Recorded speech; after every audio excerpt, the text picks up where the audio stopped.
Buenas tardes, bienvenidos a la tercera sesión de nuestro seminario. Damos la bienvenida al doctor Nicanor Rebolledo Reséndiz. Gracias, Nicanor, por estar con nosotros. Gracias a ustedes por invitarme. Y bueno, les voy a plantear muy breve el contexto de esta tercera sesión, que tiene que ver con todos los procesos escolares o escolarizados que viven los niños y niñas de hijos de padres y madres migrantes, sobre todo en la Ciudad de México. Un tema por demás que es todo un asunto todavía emergente, que no está en debate, se ha trabajado mucho, pero también hay muchos aspectos pendientes. En varios trabajos de investigación, bueno, desde el mismo propio no reconocimiento de la diversidad de población indígena aquí en la ciudad ha sido un gran primer problema, ¿no? Cómo darle tratamiento pedagógico a la diversidad, sobre todo étnica, aquí en la ciudad, si de antemano no hay un reconocimiento de dicha diversidad, ¿no? Entonces, a nivel nacional, cuando hacíamos una investigación con los profesores de media superior y les preguntábamos este tratamiento a la diversidad, pues decían, no, aquí en México no hay indígenas en nuestros salones. Cuando les pedimos elaborar un diagnóstico, encontraron que sí había población, pero no estaba identificada, ¿no? Y bueno, también tiene que ver con este asunto de a veces no tenemos la preparación como docentes, la formación o las estrategias, recursos didácticos, pedagógicos, metodológicos para reconocer la diferencia y darle tratamiento.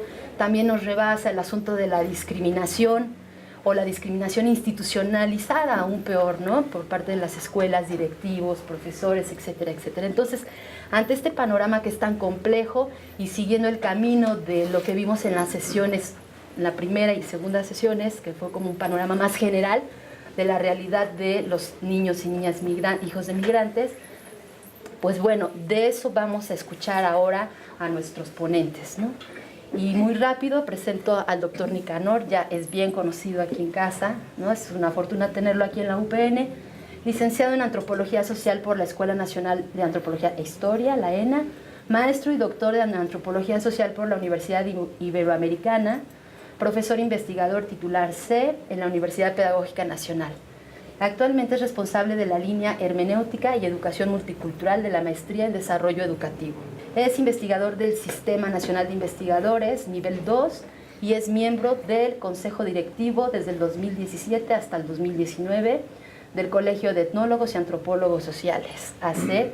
Ha realizado investigación de campo entre los grupos mazatecos y otomíes en México, y después, bueno, tiene una experiencia interesante en Canadá con los Mohawk de Ontario, en Canadá, Palicur, Caripuna, Galibi, Maworno, Tucano, Tuyuca, del Bajo y Alto de Amazonas, y Guaraní de la Mata Atlántica en Brasil. Y aparte ha impartido cursos a profesores indígenas Palicur, Tucano, Tuyuca y Guaraní. Y ha realizado estancias de investigación en la Universidad de Canadá, Queen's University and Kingston, y en 2011 a 2012 se desempeñó como profesor visitante del programa Profesor Visitante del Exterior de la Universidad Federal de Santa Catarina en Brasil. Y bueno, tiene diversas publicaciones, muchas no voy a nombrar todas porque o nombro las publicaciones o escuchamos al doctor, ¿verdad? Entonces, bueno, tiene publicaciones, libros, capítulos, artículos sobre educación bilingüe, bilingüismo, antropología de la educación, y entre los más recientes voy a nombrar uno, Rebolledo, 2018, educación indígena no escolarizada en otros espacios interculturales, está en otro idioma, ¿verdad?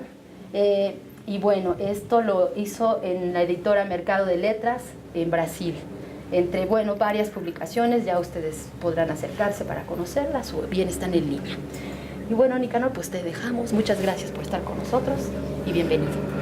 Pues muchas gracias a ustedes por invitarme a este seminario. El seminario que por demás me parece sumamente importante en este momento, en estos tiempos tan necesarios de estudios, reflexiones, investigaciones de fondo sobre un asunto que pues, se ha dejado al margen, ¿no? Las ciencias sociales poco se han dedicado a la investigación de los grupos indígenas migrantes. Eso no quiere decir que no haya investigaciones sobre los migrantes, ¿no?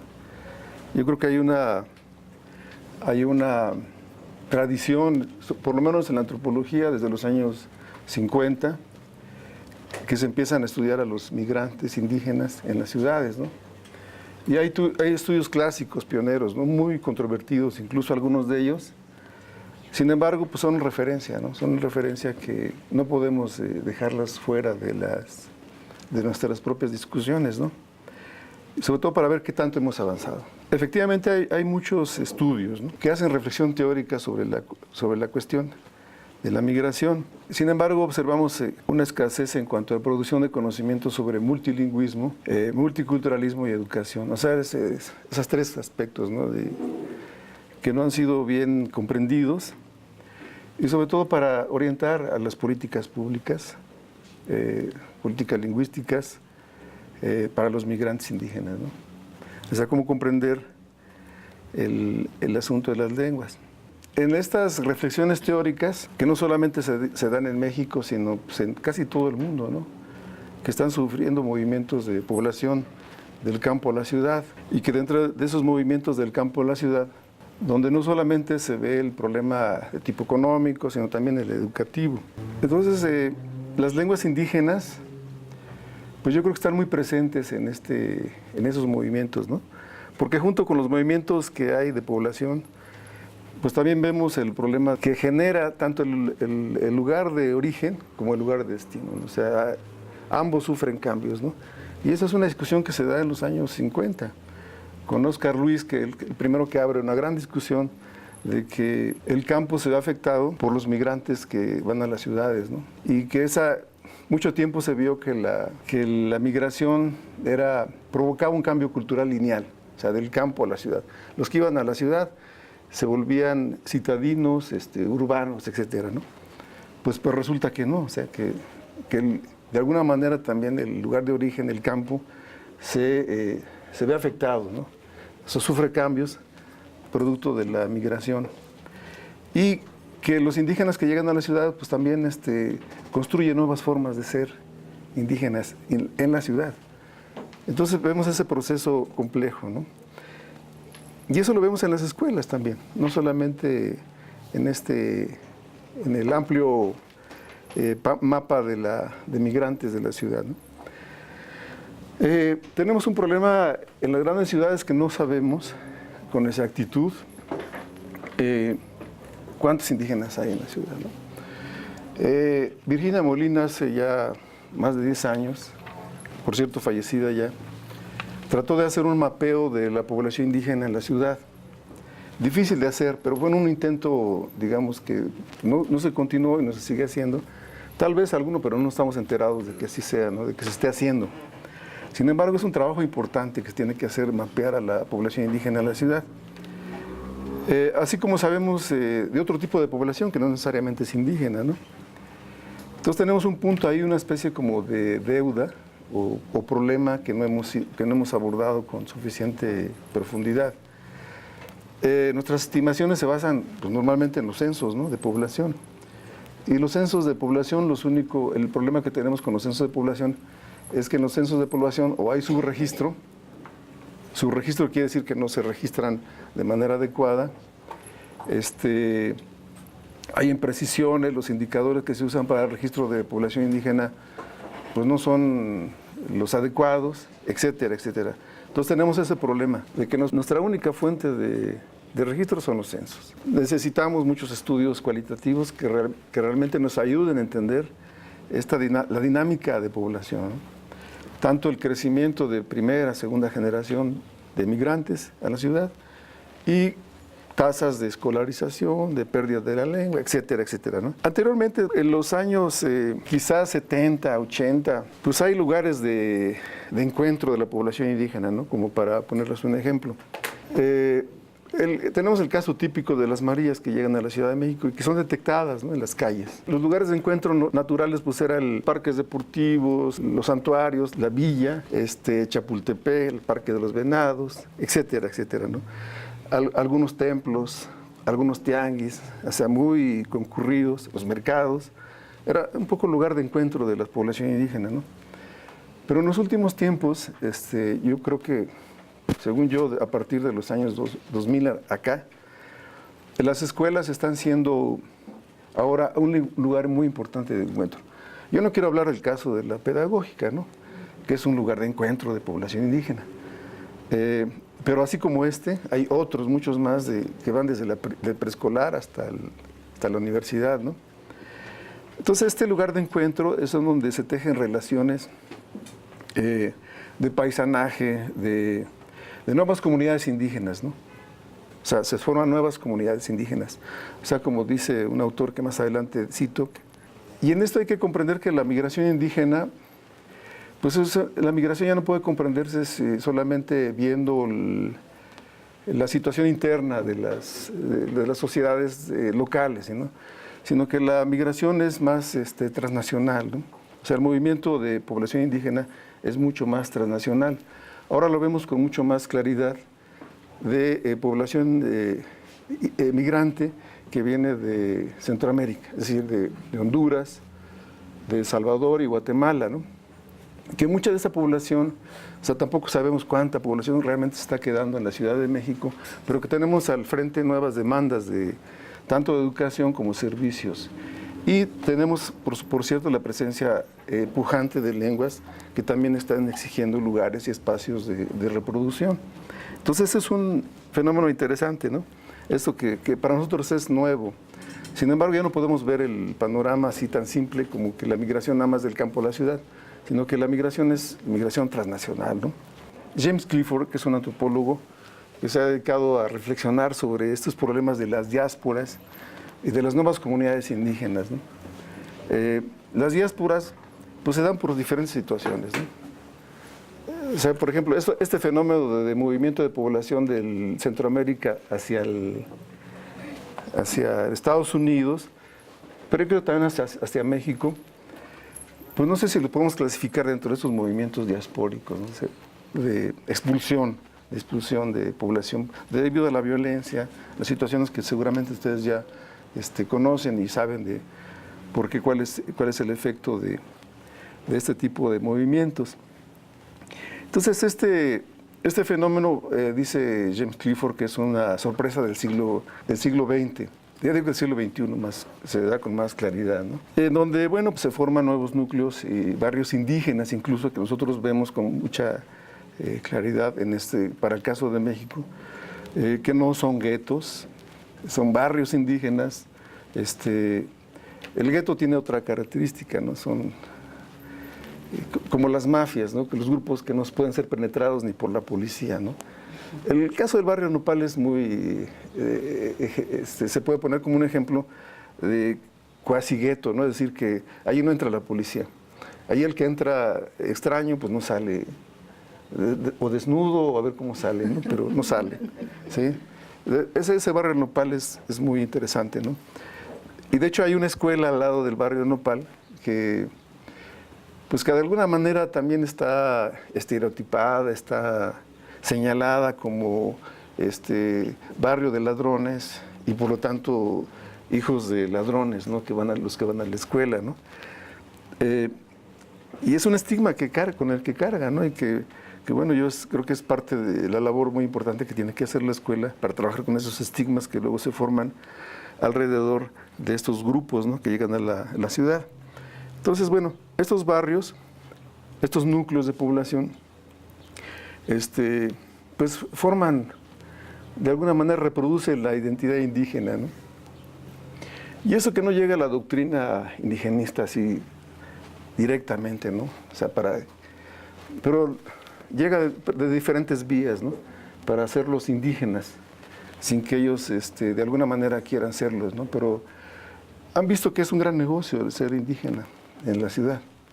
Sí, es un gran negocio que se puede explotar tranquilamente desde el punto de vista del arte. Bueno, pues ya tiene el caso de Yalitza, ¿no? Es el más se retoca, ¿no? Y otro tipo de negocios que se pueden hacer alrededor del arte indígena, que también ya es un gran negocio, el arte indígena, el vestido indígena, o sea, ya las diputadas se han vestidas de indígenas y con unos trajes bastante caros, yo digo. Entonces, esta explotación que se da en torno a lo indígena, ¿no? Bueno, ustedes saben que la población indígena pues, está distribuida en la población y no sabemos realmente en dónde está sentada, ¿no? Y que hay una gran heterogeneidad de los grupos. Y por lo tanto, pues cuando decía que no hay guetos, que hay barrios pues indígenas, pero no hay guetos, que no hay zonas exclusivas para indígenas, ¿no? Como tampoco escuelas exclusivas para indígenas. O sea, no hay escuelas exclusivas para indígenas como sí lo hay en el campo, ¿no? Que hay un sistema de educación indígena y que los indígenas son mandados a esas escuelas, ¿no? En la ciudad no, todavía no ocurre ese fenómeno. Como que había una presión por parte de algunos profesores que es el caso de Monterrey, que conocemos, ¿no? Donde sí hay en la ciudad un sistema de educación indígena, donde en la ciudad sí hay escuelas donde atienden indígenas, ¿no? Donde van indígenas y atienden indígenas y son atendidos por profesores indígenas, ¿no?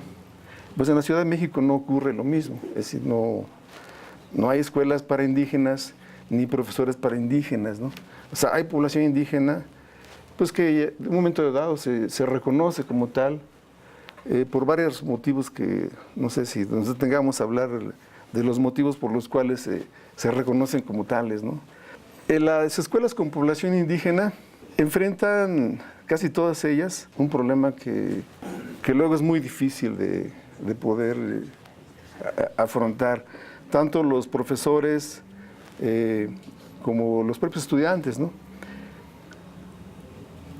Se utiliza mucho y ahora porque los obliga un poco a que cuando entran, pues sí se registren y den sus señales, ¿no? De dónde vienen, qué lengua hablan, si hablan lengua indígena. Y tenemos ahí una fuente de información que nos dicen que hay población indígena. Pero tampoco eso nos garantiza, realmente esa información nos garantiza que haya pues objetividad, ¿no? Entonces hay un problema cuando se matriculan y la autodeclaración. Y en la atención, pues mucho más, ¿no? En la atención a los niños indígenas, pues es muy evidente, ¿no? Ahora, ¿cómo ven los profesores, por la experiencia que hemos tenido y por el recorrido que hemos hecho por varias escuelas? Pues hay un problema muy evidente, que es la segregación de las escuelas indígenas. O sea, la segregación de indígenas y no indígenas, sea por uno o por otro, ya sea espacialmente o socialmente, ¿no? Espacialmente, bueno, lo más claro es cuando los separan del grupo en el que se inscriben para mandarlos o sea, los niños indígenas, pues los mandan al USAER, ¿no? Y si uno ve, la mayor parte de la población indígena cuando tiene problemas de dicción o de fluidez del español, o cuando hablan español cortado o cuatreado, como dicen algunos, pues tienen defectos o sea, hay una señal de que hay que atenderlos, que no saben hablar bien español. Entonces la meta del maestro pues es corregirlos en su manera de hablar, ¿no? ¿Sí? Y si me preguntan, bueno, ¿quién habla correctamente el español? Pues yo diría, pues quién sabe, ¿no? Quién sabe, nadie habla el español correctamente, ¿no? El gringo habla bien el español. Sí. Entonces, y si nos ponemos con esos pluritos, bueno, pues el español correcto, pues no, nadie. O sea, ni el presidente de la República se come las heces, bueno. Entonces sería interesante que empezáramos a estudiar el español del presidente López Obrador, del español del presidente, ¿no? Entonces, bueno, sin embargo, en las escuelas están muy centradas en esos problemas del lenguaje. Entonces, están asociando el problema del déficit del lenguaje con el déficit académico. Entonces, hay una relación casi directa, que ellos casi están destinados a, si no, que el que no habla bien no estar familiarizado con el español, pues es un síntoma de que va a fracasar en todo lo demás, es decir, en todas las materias que pueda haber, ¿no? Entonces, casi directamente, ¿no? Entonces, es un problema que es muy común en las escuelas y que es muy difícil pues de trabajar con los maestros, ¿no?